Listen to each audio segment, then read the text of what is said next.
សម្ដេចអាទាំងមហាសេនាទៀងវៃក្លៀវខ្លាដ៏ល្បាញល្បីតែចូលហ៊ុនសែននាយករដ្ឋមន្ត្រីជាដំសនី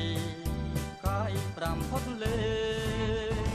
លោកជំទាវបានកាន់បរនីហ៊ុនសែន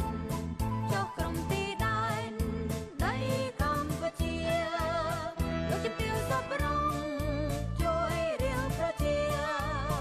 ឧបត្ថម្ភយោធាដល់ស្មរភូមិមុំ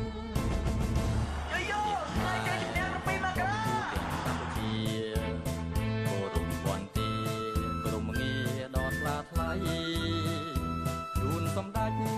អាទាំងមហាទាំង3សម្ដេចជាងជ័យលើដែនដីកម្ពុជាររាជវុធហាត់ខេត្តមន្ទីរមានជ័យមកស្មាត់លោកសៃដើម្បីខេត្តរាគោរពអនុសាសន៍អាទាំងមហាសេនាបាត់មេបញ្ជាការកងរាជអាវុធហាត់យើង